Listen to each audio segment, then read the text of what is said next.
दोस्तों, north America continent में मौजूद कनाडा और यूएसए के ईस्टर्न बॉर्डर को जब आप देखते हो तो यहाँ आपको 5 बड़ी झीलें 5 ग्रेट लेक्स नजर आती हैं, जिसमें Lake Superior, Lake Huron, Lake Erie, Lake Ontario और लेक मिशिगन है।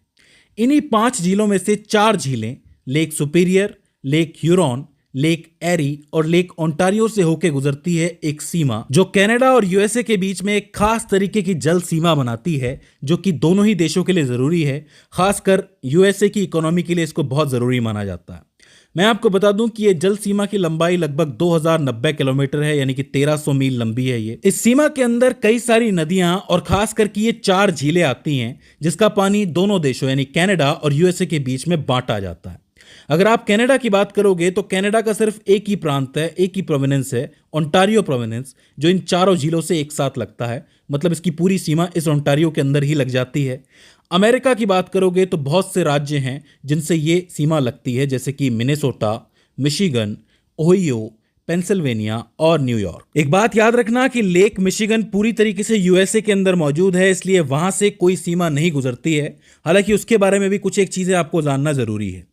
बात करें इन सभी झीलों की ज्योग्राफी के बारे में तो सबसे पहले लेक सुपीरियर की बात करेंगे तो ये लगभग 563 किलोमीटर लंबी है और इसकी अधिकतम चौड़ाई लगभग 258 किलोमीटर है। इसका जो पानी है वो इस तरह बंटता है कि अमेरिका को इसका 65% मिलता है और कनाडा को 35% मिलता है।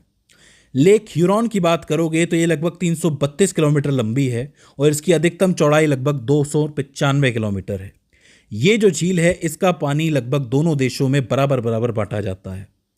लेक मिशिगन की बात करोगे तो यह 494 किलोमीटर लंबी है, 190 किलोमीटर चौड़ी है और इसका पूरा का पूरा पानी अमेरिका यूज़ करता है, क्योंकि ये अमेरिका की धरती पर है। लेक एरी की बात करोगे तो ये 388 किलोमीटर लंबी और 92 किलोमीटर चौड़ी है। दोनों देशों में इसका पानी लगभग बराबर बराबर बांटा जाता है। और आखिर में लेक ओंटारियो की बात करोगे तो ये 311 किलोमीटर लंबी और 85 किलोमीटर चौड़ी है और इसका पानी भी दोनों देशों के बीच में बराबर बराबर बांटा जाता है। अब देखो, इन 5 ग्रेट लेक्स को और इसके आसपास के एरिया को नॉर्थ अमेरिका का आर्थिक इंजन माना जाता है। क्यों माना जाता है, इसकी कुछ एक वजह है। सबसे पहले फ्रेश वाटर सप्लाई यानी कि पीने का पानी। ये जो झीलें हैं ये मिलकर पूरी दुनिया के मीठे पानी का लगभग 20% हिस्सा बनाती हैं। अमेरिका और कनाडा के लगभग 40 मिलियन से ज़्यादा लोग यानी कि 4 करोड़ से ज़्यादा लोगों के पीने का पानी यहीं से आता है। फिर व्यापार और शिपिंग की बात कर लो। ये जो झीलें हैं ये सेंट लॉरेंस नदी के जरिए अटलांटिक महासागर से जुड़ी हुई हैं। अब इससे होता यह है कि ये नदी एक जलमार्ग तैयार करती है इनके लिए, जो कि देश से होकर के ही गुजरता है और इसके आसपास बड़े बड़े शहर बसे हुए हैं, जैसे कि शिकागो, डेट्रॉयट और टोरंटो।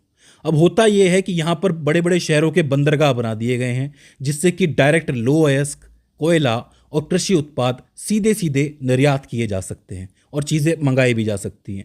तो इसका मतलब बिल्कुल देश के बीच में से तो नहीं कहेंगे, लेकिन ज़मीन के बीच में से एक रास्ता निकलता है जो झीलों और नदियों से होते हुए अटलांटिक महासागर की तरफ जाता है।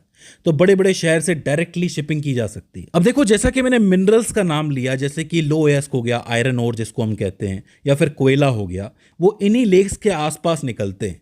जैसे कि लो एस्क की अगर अब आप बात करोगे तो ये क्षेत्र दुनिया के सबसे इंपॉर्टेंट लो एस्क क्षेत्रों में से एक है।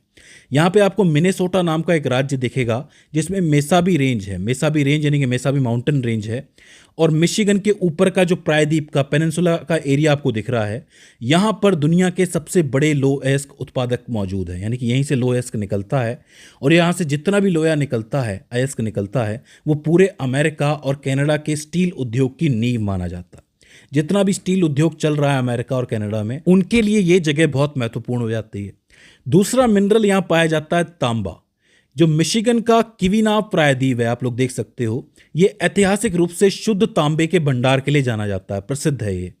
हालांकि अब यहाँ पर खनन बहुत कम हो गया है, लेकिन औद्योगिक विकास में इसका बड़ा योगदान रहा है इतिहास के अंदर। तो लो एस्क तो है ही, इससे पहले तांबा था, अब तो कम हो गया है, लेकिन था। इसकी वजह से यहाँ पर विकास बहुत हुआ है। फिर निकल और कीमती धातुएं यहां से निकलती हैं। कनाडा की तरफ आप जाओगे तो यहां पर ओंटारियो के अंदर एक बेसिन है, सडबरी बेसिन। इस बेसिन में दुनिया के सबसे बड़े निकल और तांबे के भंडार पाए जाते हैं।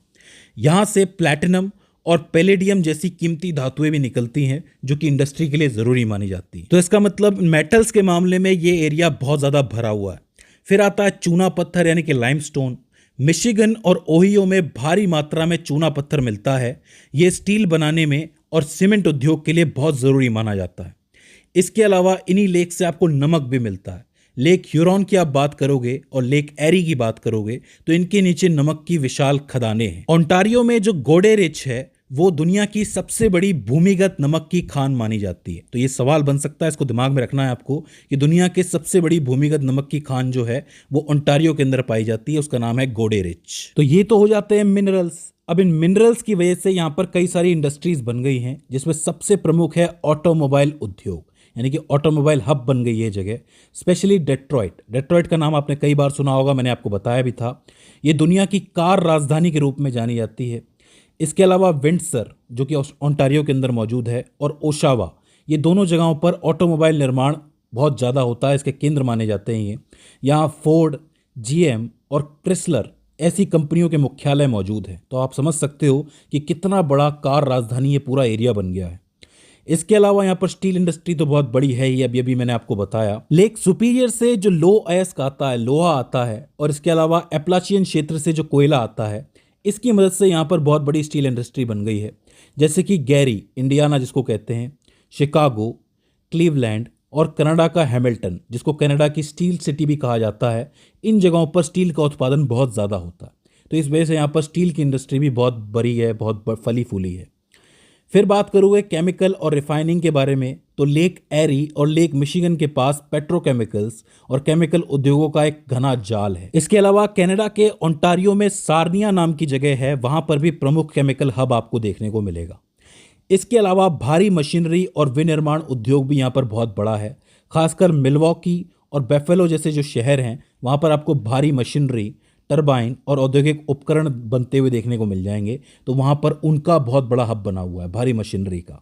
तो आप देख सकते हो कि ऑटोमोबाइल, इस्पात उद्योग, केमिकल और रिफाइनिंग और भारी मशीनरी कितने इंपॉर्टेंट उद्योग हैं जो इकोनॉमी के लिए बहुत ज़रूरी होते हैं, वो सब इसी एरिया के अंदर मौजूद है। और इन सभी इंडस्ट्रीज़ के फलने फूलने का जो एक बड़ा कारण है वो है सेंट लॉरेंस सीवे, जिसके बारे में मैंने आपको शुरू में बताया था कि सेंट लॉरेंस नदी है जो इन सभी झीलों को आपस में जोड़ती है, जिससे एक बड़ा सा मार्ग बन जाता है, जलमार्ग बन जाता है, जहाँ से मालवाहक जहाज जो हैं वो झीलों के भीतर तक जाते हैं और फिर समंदर तक जाते हैं।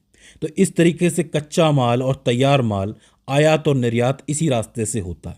तो ये जो सीवे है, सेंट लॉरेंस सीवे, ये कहीं ना कहीं जान माना जाता है इस पूरे एरिया की। तो इसको आपको स्पेशली याद रखना। इसके अलावा यहाँ पर दो चीज़ें और होती हैं जिसकी वजह से बहुत सारा आर्थिक फायदा होता है। पहला तो यहाँ पर हाइड्रो पावर यानी कि जल विद्युत बनती है।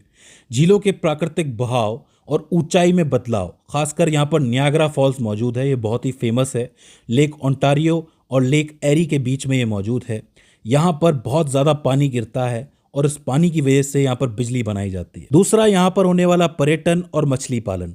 यहाँ पर जो कमर्शियल फिशिंग की जाती है और बोटिंग की जाती है, इस वजह से दोनों देशों के लिए एक मल्टी बिलियन इंडस्ट्री तैयार हो गई है जो लाखों लोगों को रोजगार देती है। तो आप समझ सकते हो कि हर तरीके से इस क्षेत्र से फ़ायदा पहुँचता है दोनों देशों को। तो ये स्पेशल बॉर्डर है, आपको स्पेशली याद रखना है। दुनिया का एक इम्पॉर्टेंट इंडस्ट्रियल एरिया कह सकते हो इसको आप। तो दोस्तों, इस बॉर्डर के बारे में आपको जानना ज़रूरी था क्योंकि 2-3 बातें इससे भी पूछी जाती हैं। आई होप ये वीडियो आपके लिए हेल्पफुल साबित रही हो। अगर इसके बाद भी इसके अंदर आपको कोई क्वेरी आती है, कोई दिक्कत आती है, तो आप हमें कमेंट सेक्शन में बता सकते हैं। तो दोस्तों, आज की इस वीडियो के अंदर बस इतना ही। See you in the next one.